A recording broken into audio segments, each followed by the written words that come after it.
नवंबर महीने में बिहार में विधानसभा चुनाव के रिजल्ट आने के बाद ये तो साफ हो गया कि नीतीश कुमार बिहार के अगले मुख्यमंत्री होंगे। लेकिन अप्रत्याशित तरीके से बीजेपी ने इस बार सुशील कुमार मोदी को किनारे कर दिया। सुशील कुमार मोदी इस बार उप मुख्यमंत्री नहीं बनाए गए। उनकी जगह पर दो नए चेहरों को बीजेपी ने प्रोजेक्ट कर ये साफ कर दिया कि इस बार बीजेपी कुछ अलग मूड में है, यानी अगले 5 साल को लेकर बीजेपी ने कुछ खास रणनीति अपनाई है। इसके बाद शुरू होता है बिहार में अटकलों के दौर का वो दौर जिसमें हर कोई ये पूछता नजर आता है कि आखिर बिहार में नीतीश कुमार अपने कैबिनेट का विस्तार क्यों नहीं कर रहे हैं। अब इस पर विराम लग गया है। नीतीश कुमार ने अपने कैबिनेट का विस्तार कर लिया है, लेकिन इस कैबिनेट के विस्तार में बीजेपी ने एक बार फिर से साफ संकेत दे दिए हैं कि अगले 5 साल बीजेपी क्या करने जाएगी।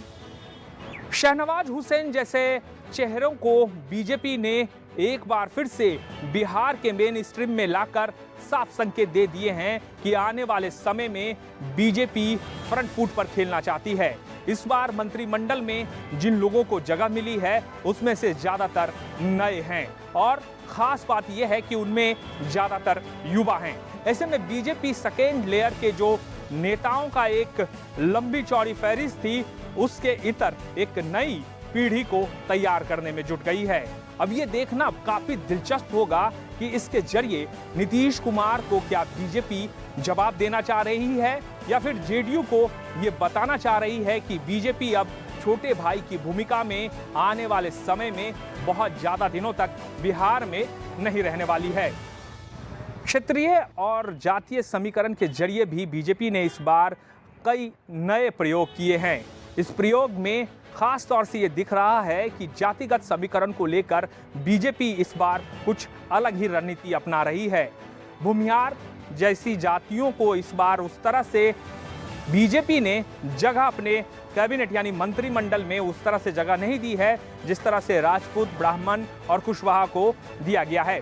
लेकिन इसके साथ ही बीजेपी के बीच जो है अंदरूनी कलह भी निकलकर सामने आ गई है। 4 बार विधायक बन चुके ज्ञानू ने सवाल खड़े कर दिए हैं। सवाल खड़े करने के बाद ये जरूर सवाल उठ रहे हैं कि इससे क्या आने वाले समय में बीजेपी के अंदर का कलह बढ़ेगा। जब ऐसा लोग बैठने लगे वहाँ की कुछ ये कितने हल्के लोग हैं इसके चंगुल में पार्टी फंस गई। आप समय पर आप खुद जानते होंगे, समझते होंगे। कोई बिहार के नेता हैं, कुछ और राष्ट्रीय नेता भी हैं, लेकिन वो लोग आप नरेंद्र मोदी जी को, अमित शाह जी को वो लोग ये रखे हैं। पैसे का भी खेल हुआ है।